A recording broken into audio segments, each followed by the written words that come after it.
नमस्कार मंडळी, तुम्हा सर्वांना गुढीपाडव्याच्या हार्दिक शुभेच्छा. आपल्या सर्वांचं आपल्या चॅनलवर मनापासून स्वागत आहे. गुढीपाडवा म्हणजेच मराठी नववर्षाची सुरुवात आणि उत्साह आणि सकारात्मकतेचा सण. पण तुम्हाला माहीत आहे का, या शुभ दिवशी काही वस्तू देणे टाळावे असे आपल्या परंपरेत सांगितलेले आहे. आजच्या व्हिडिओमध्ये आपण जाणून घेणार आहोत गुढीपाडव्याला कोणत्या वस्तू देऊ नयेत आणि का. चला तर मंडळी, जाणून घेऊया गुढीपाडव्यासाठी आपण कोणत्या वस्तू देऊ नये. सर्वात प्रथम आहे मीठ म्हणजे सॉल्ट. गुढीपाडव्याच्या दिवशी मीठ देणे टाळावे, कारण मीठ हे कडूपणाचे प्रतीक मानले जाते. यामुळे नात्यांना तणाव आणि वाद निर्माण होऊ शकतो असे मानले जाते. दुसरा पदार्थ आहे ऑइल.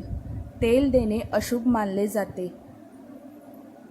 असे मानले जाते की तेल दिल्याने घरातील सुख शांती कमी होते आणि नकारात्मक ऊर्जा वाढते. तिसरा पदार्थ आहे लोखंडी वस्तू, आयरन आयटम्स. लोखंडी शनी ग्रहांशी संबंधित आहे. शुभ दिवशी लोखंड देणे टाळावे, कारण ते अडचणी आणि अडथळे निर्माण करू शकतात. चौथा आहे रुमाल किंवा टॉवेल. रुमाल देणे म्हणजेच नात्यात दुरावा येतो असे मानले जाते. त्यामुळे अशा वस्तू गिफ्ट देणे टाळावे. पाचवा आहे काळ्या रंगाच्या वस्तू. काळा रंग नकारात्मकतेचे प्रतीक मानले जाते. गुढीपाडवा हा सकारात्मकतेचा सण असल्यामुळे काळ्या वस्तू देणे टाळावे. 6 चाकू, कात्री किंवा धारदार वस्तू. धारदार वस्तू नात्यात कटुता आणतात असे मानले जाते. त्यामुळे या दिवशी अशा वस्तू देणे पूर्णपणे टाळा. आता या सणाला काय द्यावे हे आपण पाहूया.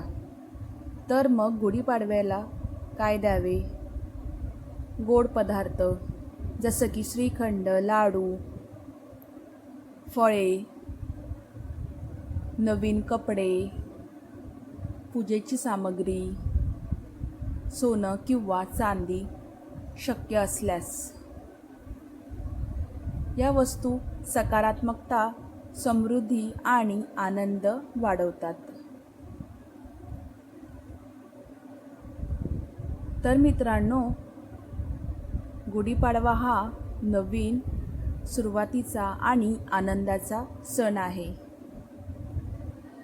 त्यामुळे या दिवशी शुभ गोष्टींची देवाणघेवाण नक्की करा आणि अशुभ वस्तू देणे टाळा. जर ही माहिती तुम्हाला आवडली असेल तर व्हिडिओला लाईक करा, कमेंट करा व हाईप करायला देखील विसरू नका आणि आपल्या मित्रांसोबत नक्की शेअर करा. चला तर भेटूया नेक्स्ट व्हिडिओमध्ये अशाच नवीन माहितीसाठी. धन्यवाद.